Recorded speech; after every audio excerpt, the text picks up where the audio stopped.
ब्रज क्षेत्र कामवन जो कि एक पौराणिक स्थल है और राजस्थान नहीं, भारत नहीं, पूरे विश्व में ये अपने आप में एक इतिहास है।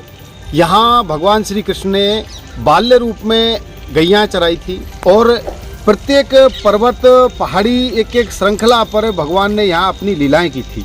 इस एरिए से ब्रज 84 कोस की परिक्रमा यात्रा निकलती है जो कि हर 3 वर्ष में यहाँ करोड़ों श्रद्धालु आकर के ब्रज 84 कोस की परिक्रमा लगाते हैं। पिछली सरकार में कुछ राजनेताओं ने, कुछ असामाजिक तत्वों ने मिलकर के योजनाबद्ध तरीके से एक षड्यंत्र रचा, एक प्लानिंग तैयार की कि किस तरीके से हम इस ब्रज की धरोहर को, ब्रज की संस्कृति को, यहाँ के इतिहास को कैसे समाप्त कर सकते हैं और ब्रज के नाम को हम कैसे मिटा सकते हैं। उन लोगों ने इन पर्वतों को अवैध खनन के जरिए, ओवरलोड वाहनों के जरिए यहाँ की जो संस्कृति है इसको मिटाने का काम किया और इसकी शाबाशी के लिए पूर्व की कांग्रेस सरकार के बड़े बड़े नेताओं ने उनको आशीर्वाद दिया कि भाई आप पूरे तरीके से अवैध खनन करिए, ब्रज की संस्कृति को तोड़िए, पहाड़ों को तोड़िए। उनको किसी प्रकार से रोका नहीं गया। प्रशासनिक अधिकारियों के साथ उनकी साठगांठ थी और जो अधिकारी उनके खिलाफ कोई कार्रवाई करने की कोशिश करता था उस अधिकारी को राजनीतिक प्रेशर आकर के वो अपने घर चुप बैठ जाता था। हमने पूर्व में बहुत बड़े बड़े आंदोलन किए। इस ब्रज की जो धरोहर है, इस संस्कृति को बचाने के लिए विजयदास बाबा ने अपने प्राणों की आहुति दे दी। उन्होंने जीवित अपने आप को आग लगा ली। ऐसे ही कई साधु संतों ने भी अपने प्राणों को त्याग दिया। कई आंदोलनकारियों ने जो इस ब्रज की संस्कृति से प्यार करते हैं, इस धरोहर से प्यार करते हैं, जो पर्यावरण प्रेमी हैं, वो भी अपने प्राणों की आहुति दे चुके थे। पिछली 1 साल पहले जब सरकार सत्ता का परिवर्तन हुआ तो ब्रज प्रेमियों को, इन लोगों को आस जगी कि अब कहीं ना कहीं ये अवैध खनन और ये ब्रज संस्कृति की जो दोहन हो रहा है, जो इन पहाड़ों को तोड़ा जा रहा है, संस्कृति को तोड़ा जा रहा है, धार्मिक स्थलों को तोड़ा जा रहा है, पर्यावरण को दूषित किया जा रहा है, कहीं ना कहीं अब इस पर लगाम लगेगी।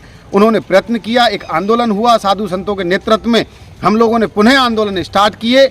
मैं धन्यवाद देना चाहूँगा राजस्थान के मुखिया माननीय भजन लाल जी को, जिन्होंने, और कामा की विधायक माननीय नौक्षम चौधरी जी को, जिन्होंने विधानसभा में इस मुद्दे को उठाया, हमारे कंधे से कंधे मिला करके इस मुहिम में उन्होंने अपना कदम बढ़ाया।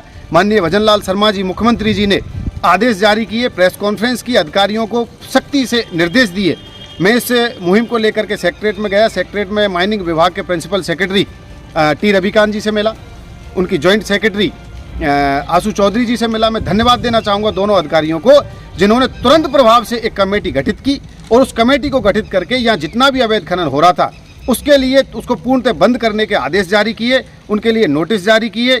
दोषी कर्मचारी अभी भी, जिनको यहाँ अवैध खनन आज भी दिखाई नहीं दे रहा, जो स्थानीय कर्मचारी हैं, जो यहाँ के एमई हैं, यहाँ का जो फोरमैन है, कोई प्रदीप करके फोरमैन है, एक कोई अपने केसी गोयल जो यहाँ के एमई है, उनको अभी भी अवैध खनन नहीं दिखाई दे रहा है। और जयपुर से टीम आती है जो बड़े अधिकारियों ने भेजी है, वो आकर के केवल 15 लीजों पर 180 करोड़ की पेनल्टी लगा देती है और इनको दिखाई नहीं दे रहा है। अभी भी 400 लीजें और मशीनें बची हुई हैं।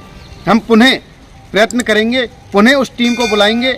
परसों या परले दिन, 1-2 दिन बाद, मंगलवार या बुधवार को 13-14 तारीख के बाद हम वहाँ जाएंगे और उस इलाके में प्रत्येक पर्वत जहाँ भगवान की श्रृंखला है, जहाँ भगवान के हाथ पैरे पद चिन्ह, उनको बचाएंगे। किसी कीमत पे हम नष्ट नहीं होने देंगे।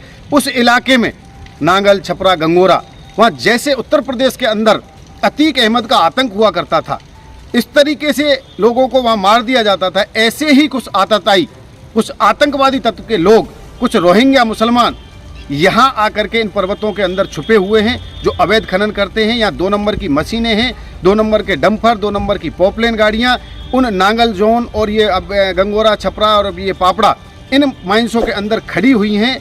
परिवहन विभाग को रोड पे चलते हुए 70-70 टन पत्थर ले जाते हुए ट्रक दिखाई नहीं देते हैं और हम लोग रोजाना वीडियो बना करके परिवहन के अधिकारियों को डाल रहे हैं। मेरी परिवहन के जो अधिकारी है सेक्रेटरीट में, उनसे भी मैंने मुलाकात की है। पुनः मैं 2 दिन बाद जा रहा हूँ सेक्रेटरीट में और मेरे साथ महाराज जी भी साथ में जाएंगे। साधु संत हमारे साथ जा करके एक बार पुनः उन अधिकारियों से आग्रह करेंगे कि इस ब्रज क्षेत्र को बचाएं और इस ब्रज 84 को, उस परिक्रमा को बचाएं और यहाँ के धार्मिक स्थलों को बचाएं। रामेश्वर जी, आपके अनुसार क्या बीजेपी वाले भी अवैध खनन में लिप्त हैं?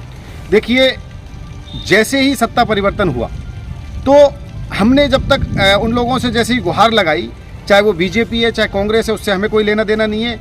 हमें सिर्फ उस व्यक्ति से लेना देना है जो धर्म प्रेमी है, जो इस संस्कृति को बचाने के लिए हमारे साथ है, वो हमारा है। और चूंकि बीजेपी की सरकार है, मुख्यमंत्री जी ने तुरंत एक्शन लिया है, तो मुझे लगता है कहीं ना कहीं वो इसके प्रति कहीं ना कहीं नहीं, हमारी बात का ये गंभीर जवाब नहीं हुआ। जी। यानी कि बीजेपी के कार्यकर्ता पदाधिकारी अवैध खनन में लिप्त हैं क्या? इसकी जांच देखो सरकार करेगी, कोर्ट इसकी अभी जांच कुछ दिन पहले 7 लोगों पे मुकदमा हुआ था, जिसमें पूर्व भरतपुर जिलाध्यक्ष का नाम भी है। देखो अभी वो जांच का विषय है, पूर्णतः वो क्लियर नहीं हुआ है। और मैं कहता हूँ अगर फिर भी अगर वो व्यक्ति दोषी है तो उसके खिलाफ कार्रवाई होगी। और ये बीजेपी का मामला है, संगठन का इससे कोई लेना देना है नहीं। मुख्यमंत्री भी अपने भरतपुर जिले से हैं। जहाँ तक की बात रहती है तो विधायक नौक्षम चौधरी ने अवैध खनन का मुद्दा उठाया, अन्य किसी राजनेता ने अवैध खनन का मुद्दा नहीं उठाया। उन्होंने क्यों नहीं उठाया? जब स्थानीय मुख्यमंत्री हैं भजन लाल शर्मा जी और विधायक नौक्षम चौधरी जी, आज से पहले आपने देखा है कि हजारों गाड़ियां ओवरलोड की यहाँ से हिंदुत्व के नाते सभी की कर्तव्य बनता है, सभी का जिम्मेदारी हिंदुत्व से ही नहीं, ये पर्यावरण का भी मामला है। वायु सभी को चाहिए, शुद्ध हवा सबके लिए चाहिए, शुद्ध पानी सबके लिए चाहिए, चाहे वो हिंदू है चाहे वो मुसलमान है। मेरा मानना ये है कि इसमें प्रत्येक नागरिक को आगे आना चाहिए। धार्मिक स्थल हैं, धार्मिक स्थल सभी के हैं, इनसे ही यहाँ कहीं ना कहीं रोजगार भी पैदा होगा, कहीं ना कहीं हमारी संस्कृति धरोहर बची रहेगी। तो सबको आगे आना चाहिए। और इस अवैध खनन को, जैसे कि रॉयल्टी वाले हैं, बताते कोई रॉयल्टी का ठेकेदार है, वो जस्ट डबल दरों पर रॉयल्टी का भुगतान कर रहा था, रॉयल्टी जस्ट डबल रेटों पर ले रहा था। अभी पुणे भी उसी ने ही फिर से बढ़ा करके रॉयल्टी का ठेका ले लिया है। अब चाहे वो कोई भी है, रॉयल्टी हो चाहे अवैध खनन हो चाहे अन्य भ्रष्टाचार, लेकिन कांग्रेस का राज रहता है तब भी चलता है, भाजपा का रहता था जब भी चलता है। देखिए कांग्रेस की सरकार में भी हमने आंदोलन किए, हमने वहाँ भी लड़ाइयाँ लड़ी, लेकिन उस समय कोई प्रतिबंध नहीं लगा। वहाँ इतना बड़ा आंदोलन हुआ, हमारे संत ने अब आत्मदाह तक कर दिया, लेकिन उनके कान पे जू नहीं रहेंगी। और कुछ दिन के लिए बंद हुआ, पुनः स्टार्ट हो गया। लेकिन अब हमें आस और उम्मीद जगी है कि जिस तरीके से माननीय मुख्यमंत्री जी ने पूरे शक्ति के साथ इसको बंद किया है, तो हमें उम्मीद है कि अब दोबारा से इस तरीके की कोई काम शायद नहीं होगा। धन्यवाद जी।